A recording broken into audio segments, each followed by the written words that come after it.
Assalamualaikum warahmatullahi wabarakatuh. Kembali lagi bertemu dengan saya Ruby, asisten dosennya dari Pais. Saya menggantikan Pais mengajar pertemuan kali ini, bukan mengajar sih, lebih ke mendiskusikan pertemuan ini. Pada pertemuan kali ini kita akan mendiskusikan tentang value chain dan tahapan corporate strategic planning atau tahapan perencanaan strategi perusahaan. Perlu diingat lagi, sasaran bisnis perusahaan adalah mengantarkan nilai kepada pelanggan berupa memuaskan kebutuhan dan keinginannya sehingga dapat menghasilkan laba baik pada sekarang maupun di masa yang akan datang. Dahulu, pasar tradisional itu memandang bahwa perusahaan hanya membuat sesuatu dan kemudian menjualnya saja.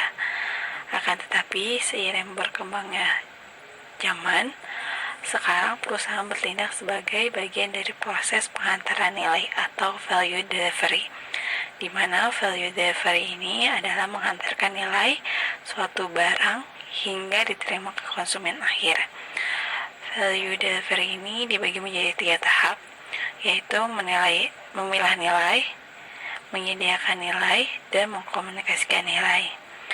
Memilah nilai sendiri ini adalah di mana staf pemasaran harus mensegmentasi pasar dan memilih pasar yang tepat dan mengembangkan penawaran positioning nilai. Yang kedua adalah menyediakan nilai. Pemasar harus juga menentukan fitur, harga, dan distribusi produk tertentu yang akan ia jual ke depannya.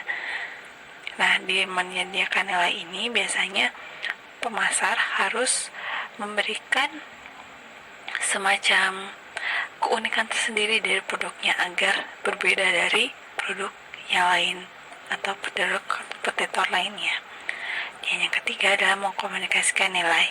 Pemasar harus mengumumkan dan mempromosikan produknya melalui tenaga penjualan, promosi, iklan, dan sarana penjualan lainnya.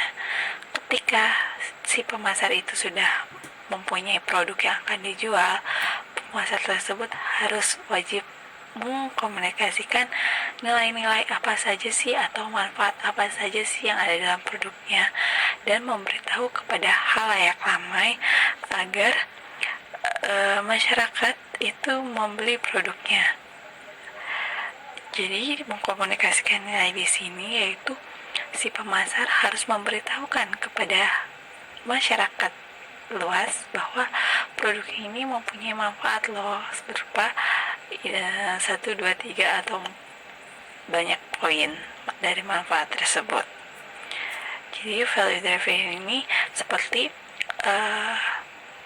sebuah rangkaian kegiatan dari awal sebelum produk itu jadi sampai produk itu diberitahu kepada masyarakat umum.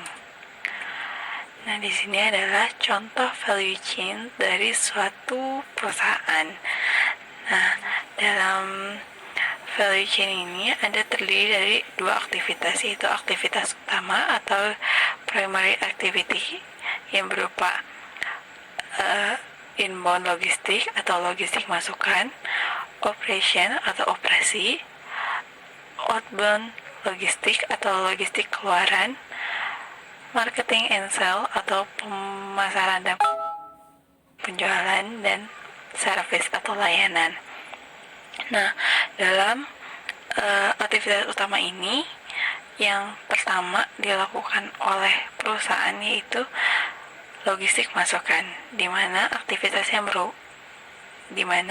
logistik masukan ini adalah aktivitas yang berhubungan dengan penerimaan, penyimpanan, dan menyebarkan masukan, yang intinya itu berhubungan dengan penerimaan, penyimpanan, dan penyebaran masukan bahan jadi sebelum diproses oleh perusahaan, kayak bahan mentah. Nah, itu bahan mentah itu termasuk ke inbound logistik. Kalau misal di pabrik sepatu, inbound logistiknya itu ada penerimaan barang kayak seperti karet, kulit, jarum atau benang dan lain sebagainya. Nah, yang kedua adalah tahap operasi atau operation, yaitu aktivitas yang mentransformasikan masukan menjadi keluaran menjadi produk akhir. Nah, dalam operation ini mengubah barang mentah yang tadi masuk dalam inbound logistik diolah sedemikian rupa menjadi produk perusahaan tersebut.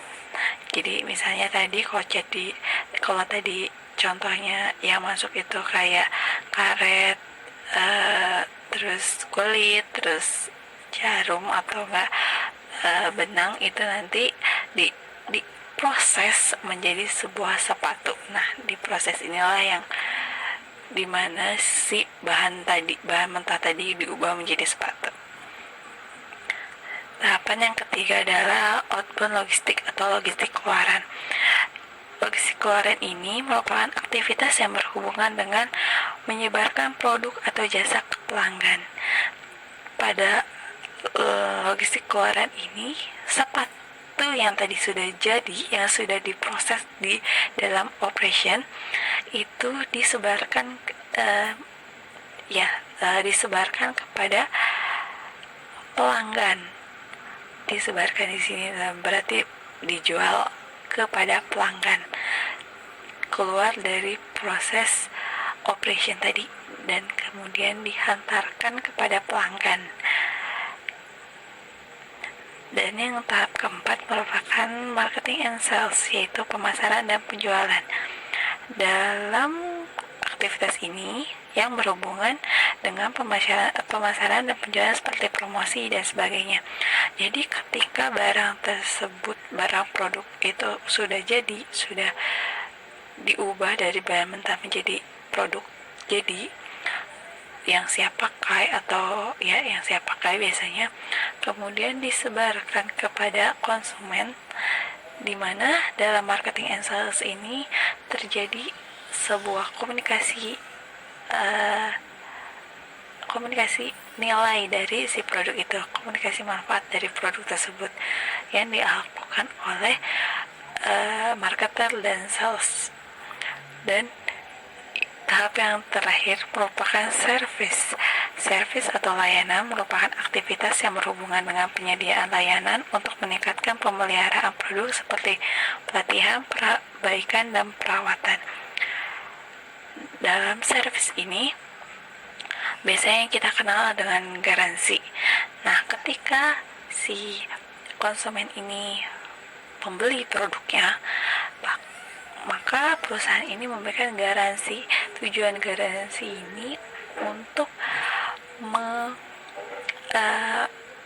memberikan keyakinan kepada pelanggan bahwa produk ini bila rusak nanti masih bisa dalam garansi perusahaan dalam waktu tertentu ya. Kalau misalnya rusaknya sudah melewati waktu pakai maka itu tidak menjadi tanggungan perusahaan. Waktu pakai ini di sini sendiri merupakan waktu yang ditentukan oleh perusahaan, seberapa lama sih produk tersebut bisa memuaskan kebutuhan konsumen secara maksimal. Biasanya itu perusahaan menentukan waktunya, misal AC air conditioner itu masa garansinya 2 tahun, berarti perusahaan ini bertanggung jawab terhadap AC tersebut selama 2 tahun. Jika ada kerusakan atau hal yang lainnya, maka perusahaan akan bertanggung jawab atas kerusakan yang mungkin dialami saat operasi proses tadi. Nah, tahapan yang kedua, maksudnya aktivitas pendukungnya selain aktivitas utama itu ada infrastruktur perusahaan atau form infrastruktur. Yang kedua ada manajemen sumber daya manusia atau human resource management. Yang ketiga adalah pengembangan teknologi atau technology development. Dan yang keempat adalah pengadaan atau procurement. Nah, dalam infrastruktur perusahaan yang terkandung aktivitas yang terkandung dalam infrastruktur perusahaan adalah aktivitas yang terkait dengan biaya serta aset yang berhubungan dengan manajemen umum, accounting dan keuangan, keamanan dan keselamatan sistem informasi dan fungsi lainnya. Pada manajemen sumber daya manusia, aktivitas yang terkait dengan penerimaan, pelatihan, pengembangan, dan kompensasi untuk semua tipe personel dan pengembangan tingkat keahlian kerja. Ketiga, pengembangan teknologi, aktivitas yang terkait dengan biaya berhubungan dengan produk, perbaikan komputer, perbaikan proses, perancangan peralatan, perkembangan peralatan perangkat lunak, sistem telekomunikasi, kapabilitas basis data baru, dan pengembangan dukungan sistem berbasis komputer. Dan yang terakhir adalah pengadaan, adalah aktivitas yang terkait dengan bagaimana sumber daya diperoleh seperti fungsi pembelian, input yang digunakan dalam value chain organisasi. Perusahaan dulu versus perusahaan sekarang.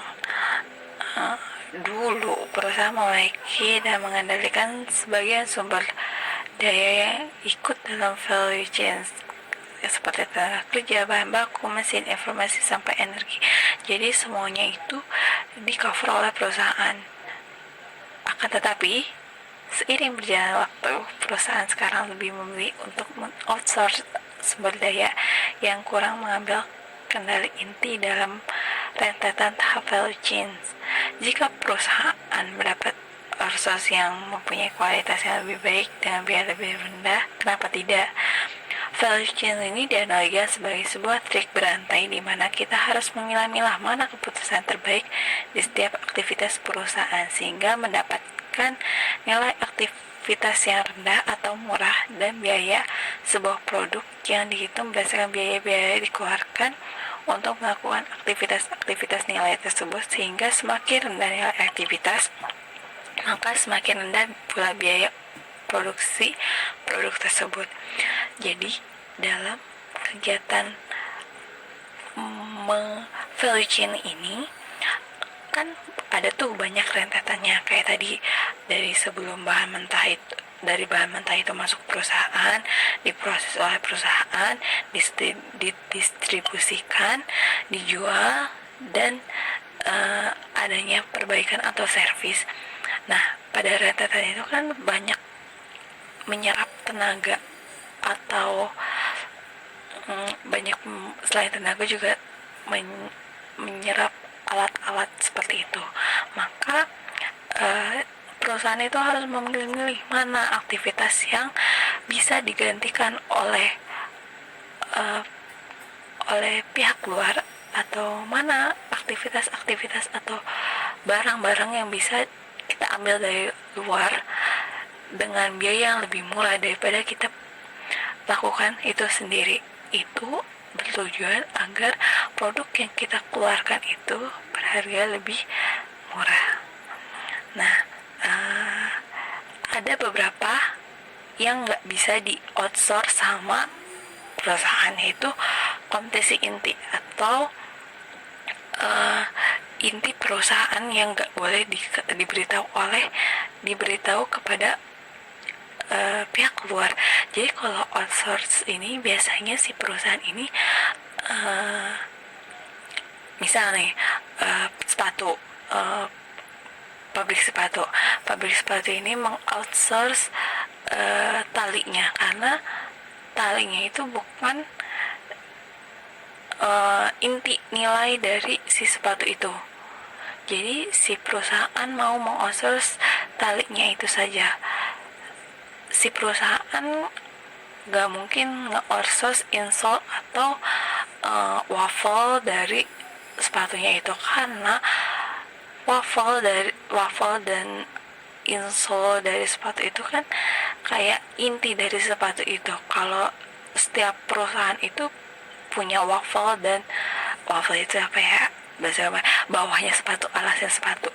Nah, setiap sepatu itu kan punya waffle dan insole yang berbeda. Antara, anggap aja sepatu Converse sama sepatu Vans kan beda insolnya sama waffle-nya. Jadi itu tuh inti perusahaan yang nggak mungkin dikasihin ke outsource, karena kalau dikasih ke outsource, nanti outsource bisa ngejual insole sama waffle-nya ke, anggap aja, ke kompetitor lain dong. Jadi nanti si sepatu itu nggak punya ciri khas sendiri dong.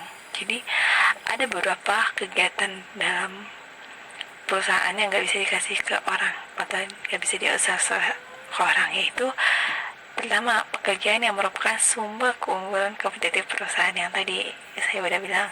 Yang kedua, kompetensi yang bisa diterapkan di berbagai situasi.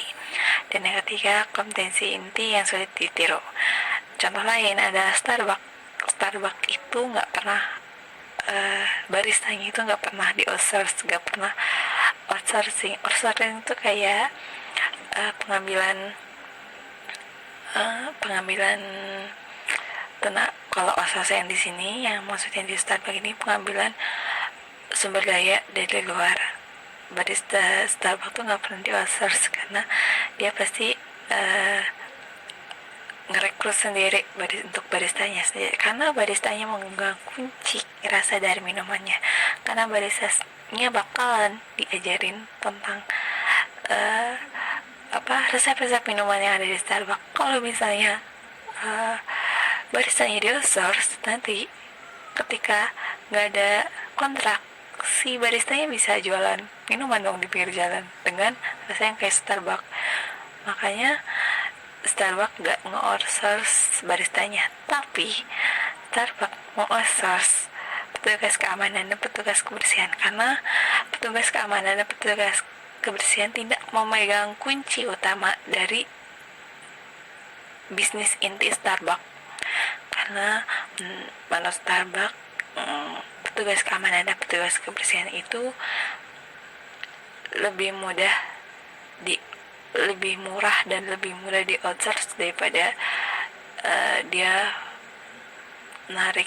penarikan SDM-nya sendiri. Karena kalau penarikan SDM sendiri mungkin ada beberapa biaya yang harus di cover, kalau misalnya outsource itu tidak di cover. Jadi Starbucks itu lebih memilih meng-outsource petugas keamanan dan petugas kebersihan daripada baristanya. Peran sentral dalam perencanaan strategis. Pemasaran yang berhasil berarti dapat memahami, menciptakan, dan menghantarkan, menangkap, dan mempertahankan nilai pelanggan. Pemasaran memberikan prioritas kepada perencanaan strategis yang berperan secara sentral atau berperan secara utama dalam 3 bidang utama, yaitu mengelola bisnis perusahaan sebagai portofolio investasi, menilai kekuatan setiap bisnis dengan mempertimbangkan tingkat pertumbuhan pasar dan posisi perusahaan, dan 3, menyesuaikan diri dengan pasar dan menentukan strategi. Perencanaan strategis yang dirancang di kantor pusat bertanggung jawab merencanakan rencana strategis korporat untuk memandu keseluruhan perusahaan. Kantor pusat mengambil keputusan tentang jumlah sumber daya yang dialokasikan untuk masing-masing divisi. Juga bisnis mana yang mulai harus dieliminasi atau kurang menguntungkan, maka dieliminasi. Yang kedua, setiap divisi menentukan rencana yang mencakup alokasi dana untuk setiap unit bisnis dalam divisi. Yang tiga, setiap unit mengembangkan rencana strategis untuk mendapatkan keuntungan. Dan yang keempat, setiap tingkat produk atau lini produk dan merek di dalam unit bisnis mengembangkan rencana pemasaran untuk mencapai tujuan pasar produk. Nah, di sini seperti yang sudah saya katakan, dalam perencanaan itu ada perencanaan korporat atau perusahaan, perencanaan divisi, perencanaan bisnis, dan perencanaan produk. Ketika perencanaan itu sudah matang, maka akan implementasikannya dengan pengorganisasian dan kemudian pengimplementasian. Ketika sudah dijalankan atau diimplementasikan, maka adanya pengendalian, yaitu mengukur hasil, mendiagnosa hasil, dan mengambil tindakan koreksi. Ketika tindakan koreksi diambil, akan terlihat mana yang harus diperbaiki, apa perbaikan dalam perencanaan atau perbaikan dalam pengimplementasiannya. Rencana pemasaran atau marketing plan merupakan instrumen sentral untuk mengarahkan dan mengkoordinasikan usaha pemasaran. Rencana pemasaran strategis menjelaskan pasar sasaran dan proporsi nilai yang akan ditawarkan perusahaan berdasarkan tingkat analisis peluang pasar terbaik. Sementara rencana pemasaran taktis merupakan menspesifikasikan taktis pemasaran termasuk fitur produk, promosi, penyediaan barang, penetapan harga, saluran penjualan, dan layanan. Sekian penjabaran dan pembahasan dari materi kali ini. Apabila ada yang ditanyakan bisa melalui chat room. Mohon maaf apabila ada kesalahan. Assalamualaikum warahmatullahi wabarakatuh.